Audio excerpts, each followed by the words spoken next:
Okay, Rabbi, it says in Shulchan Aruch that when you do the seudot of Shabbat, right, each seudah requires lechem mishneh. You know what that means, right? Two loaves. On Yom Chol we do one. Shabbat, Yom Tov we do two. Right? What's the purpose of this? What's the reason why? So on Friday we used to get two. Right, they gave us two. You know the man, right? They gave us, so it's a sign that on Shabbat you don't prepare nothing, right? Everything is already prepared on Yom Shishi, on Friday. It's a sign, you know, that with two, you know, it's like there's nothing on Shabbat, we don't do nothing. So this is the reason why we use two. Question is like this, right?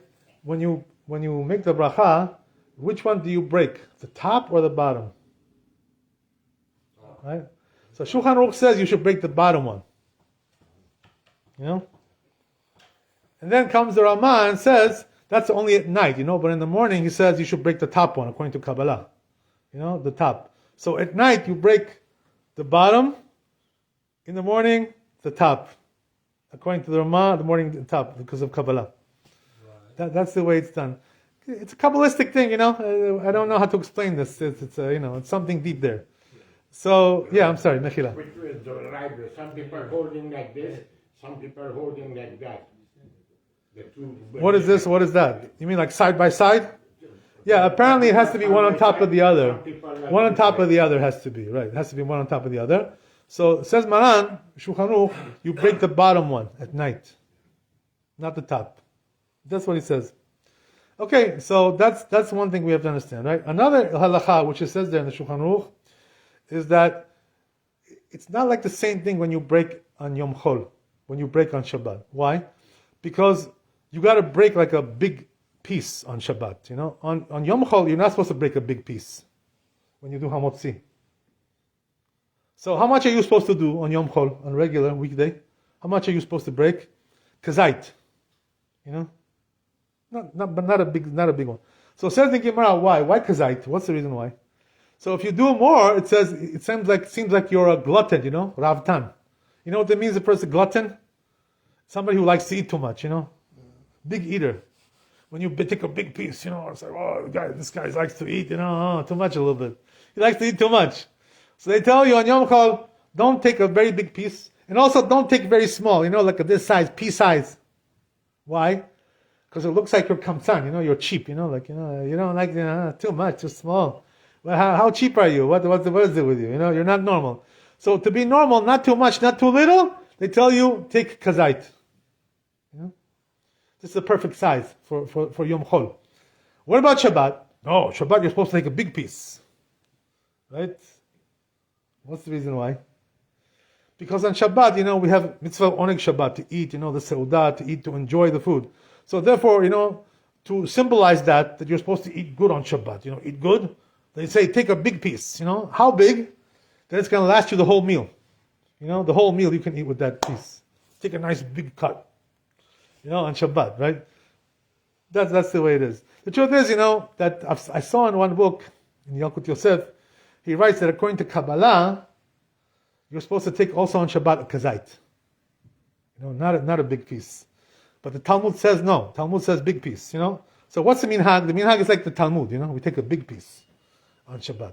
Not according to Kabbalah. Most people don't do like that, you know, to take a small kazait like that, you know. They don't. Most people don't do like that. So that's the minhag, you know. We do a nice big piece, take a nice big chunk there, right? And another, I'm sorry, Mechila.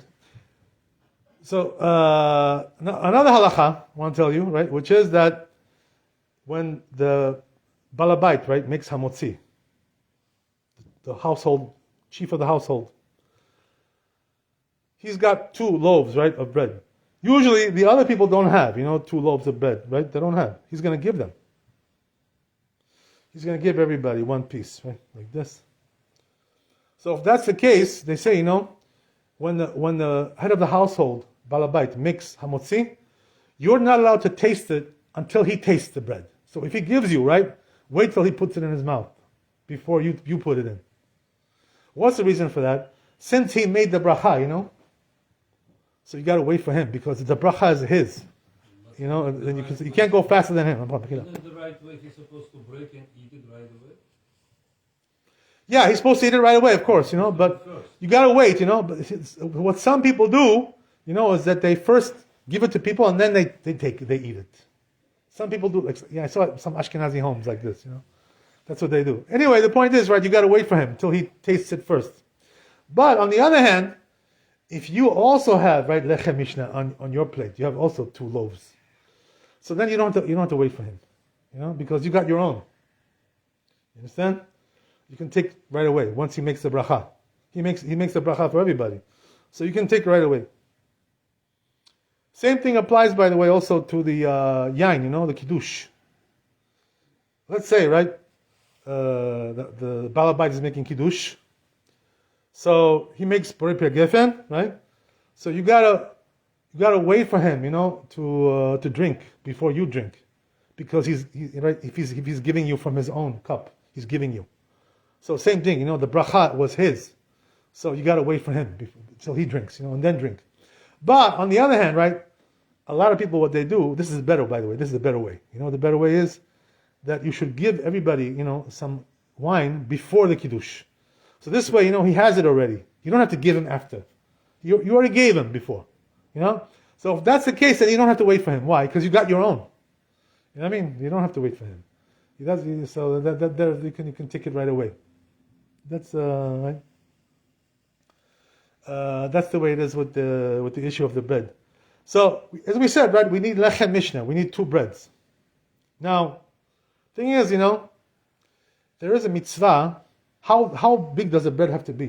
Does it have to be like nice big challah, or it can be a small little roll? Right, these breads. So the truth is, according to halacha, you can have even small, small rolls, and make hamotzi on this, lechem mishnah. But it says, right, in the poskim, that there is a mitzvah, to bring like a bigger size a little bit. Why? It should last you the whole seudah, to bring something big. So even though you can have it small, but if you bring something which is going to last you the whole meal, this is the better way to do it, to lechem mishnah. What about, right, does it have to, now let's say, right, I don't have 2 loaves. Can I take 2 slices, and make 2 slices and make on that hamotzi on Shabbat? 2 slices. It's already sliced bread, right? Sliced. Is it supposed to be full bread? That's the whole thing, right? So the truth is, you cannot use slices. It has to be a full loaf. You know what I mean? So, don't just take some sliced bread, and say, okay, lechem mishnah. What lechem mishnah? It's not a full loaf. It's not a full thing, right? So you got to be careful about that a little bit to make sure you got a full loaf. Sometimes what happens, by the way, that the loaf breaks a little bit, and it's not complete 100%. You know what I mean? This happens sometimes, right?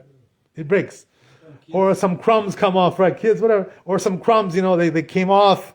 It's like a very flaky bread, all kinds of things like this. So what about if it's not full?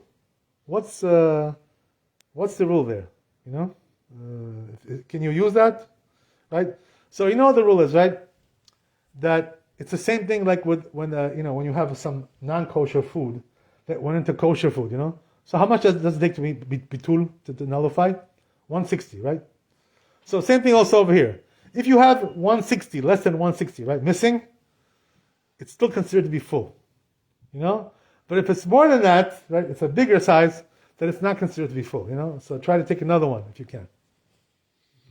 That's right. This is the rule, So make sure it's a full one. Also, another thing, sometimes what happens is, as we said, right, the loaf. Sometimes what happens? The loaf is heavy, and when you pick it up, it breaks. You ever see this before? It's too heavy to hold it with one hand, so it breaks off. So what do you do now? It's half, like now it's broken. How do you do, right? What do you do with this? So there, one of the poskim, he writes like this, he says that what you can do is take like a toothpick, and put it inside and connect them, like this, with a toothpick. So it looks like it's one loaf. So if you have no other choice, right, you can do like this. You understand? But that's only when there's no choice. But if you have a choice, you have a nice good loaf, so you should use a complete one. Of course, right? Don't use a broken one. that's not a good siman, not a good sign for bracha. When using a broken loaf. Another thing I'll tell you, interesting, right? What about if I don't have two? Let's say, right? Seudah shlishit, right? We already ate, a lot, nothing left, only one challah left. That's it, right?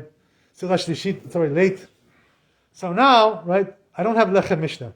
So can I take, I go to the closet, right? To my chest. I take one matzah, and can I use matzah? One matzah and one bread, one challah. Can I do that? Yes. The answer is yes, you can, because the matzah is complete. If the matzah is complete, one full loaf, you can use the matzah. Same idea, right? So that's also possible, if you don't have. Now let me ask you another question. What about if you have something, you don't have two chalot, you have one. But you have, like a full mezonot cake, something, full one. Can you use that? So if you don't have anything else, you can use it. You can use that. Why? Because it's also like bread, mezonot. You can use non-toqi. Non-toqi. It's full, right? You're usually talking about a full one. So that one is mezonot, So that's what I'm talking about. Something like that, right? If you don't have, you can use it, yes. If you don't have something else, But when you make the bracha, take from the challah first, not from this, right? From the challah. That's the way you do it, That's the way it's done. So you can use sometimes, mezonot if you don't have any other choice, something like that. As we already said, right? Our friend Boris, one time I think he asked us this question also. Can you use, one regular and one sweet challah? And the answer is yes, you can use also same thing, right? Same idea. One sweet challah, one regular challah, you can use. Another thing I'll tell you, we'll stop here. One more thing, right? Which is that it says in Shulchan Aruch that when it comes to the first two seudot, right, of the night and of the morning, can you make those seudot without bread? Just mezonot, or just rice, let's say, can you do? So the answer is no. Even bediavad, you have to use bread on those first two seudot. You have to have lechem, Even sweet challah, is better than using, than using mezonot. Or even, matzah is better. Matzah is also good. So for the first two seudot, 100% you have to have bread. There's no other choice. How much do you have to have bread? How much? Suppose Kim say, lechatchila try to have kabetza, one egg size, which is like 50 grams, And bediavad, if you had a kazait, it's good enough also. Kazait is good enough, right? Kazait is half betza, one half. Right? 25 grams, 27 grams. Different opinions. So that's what it takes, That's how much you have to have for the first two seudot. I'm sorry? Yeah. Of course, yeah, of course. If you had a kazait, you say nevarech. What about for seudah shlishit? So right there's a machloket, about this. But the Shulchan Aruch paskins lechatchila, also for the seudah shlishit you should have bread. If you can have it, if you have bread left, If you don't have bread left, you can use mezonot for seudah shlishit. There's no bread, so you can use mezonot. Question Yeah. regarding shirishit. Yeah. There are people right now who doesn't eat one shirishit. They're trying to lose weight, let's say. Are they allowed to skip the shirishit? So I'll tell you something very important, Rabbi. You have to understand, that the seudot that we eat on Shabbat, it's a parnasah for the whole week, So when you skip a seudah, you're skipping your parnasah. Chaval. Chaval! You're losing your parnasah with this, So don't skip the seudot. Make sure you eat 3 seudot. And it also says the Gemara, right, that if you eat 3 seudot on Shabbat, you're saved from 3 things, right? Milchelet Gog Magog, Chevle Mashiach, right? And what's the other one, right?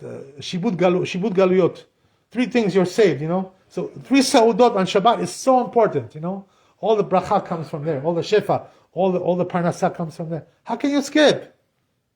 How can you skip this? It's everything comes from there. Isn't health more important? I'm sorry? Health more important? So you know what it is? If a person, right, has issues with diet and health, what you do, they say, the rabbis, Chacham enav berosho. You know what that means? The rabbi knows, the smart guy, knows how to anticipate the future. So what does that mean? He doesn't eat too much in the morning that he has no place in the afternoon. You know what I mean? So you got to eat a little bit less in the morning. If you're too full, I'll teach you another trick, by the way, for your question, and we'll stop here. It says in Shulchan Aruch like this, if you're eating in the morning, right, after shul, right, Bet Knesset, you went, finished, and now you're home, right? It's already like 12:30, 11, 12, 12:30. Chatzot, it's already Chatzot Hayom, right? So says Shulchan Aruch, if the day is going to be short, it's a winter day, short day, right? What you should do is like this. Listen to what he says. Eat one seudah, make Birkat Hamazon, and have another seudah right away, one after the other. Bam, bam, bam, bam, bam, like this. Why? Because if you eat now one seudah, right, big seudah, you're not going to be hungry anymore for Seudah Shlishit. You're not going to be able to eat, just like you said. So it says Shulchan Aruch, better to do now two seudot, one after the other. Jong, jong, jong, jong, jong, jong. Like this. You understand? So, why is this? You know why this is? What's the secret? If you ask a doctor, he'll explain to you, right, what the reason is. When you eat everything in one shot, one after the other, you're still hungry, But once you stop eating for a while, like a half hour, that's it, you're full. You can't eat anymore. But if you're just going, in a row, straight ahead, one after the other, you can still eat, there's still room. But once you wait, that's it, you're full now, right? Like you're exploding, bomb. You did the first Suda, for the second Suda, you still have to do Kiddush and the Lehem? Of course. You're talking about the Seudah Shlishit. No, I'm talking about the day. In the morning, yeah, of course, you have to make Kiddush, of course. No, you know that. You said you do two Suda. Right, what I mean to say is, do Kiddush and two Seudot, right away, one after the other. Bum, bum, bum, bum, bum, like this. Two Seudot in a row. I know, it sounds crazy, right? But the thing is that, the Shulchan Aruch says this, I'm not telling you, it's not my own. Halacha, what can I tell you, right? Okay, Baruch Adonai Le'olam, Amen ve'Amen. רבי חנן אומר, רצה הקדוש ברוך הוא לזכות ישראל, לפיכך הכיר בא להם תורה ומצוות שנאמר אדוני חפץ, למען צדקו יגדיל תורה וידיר.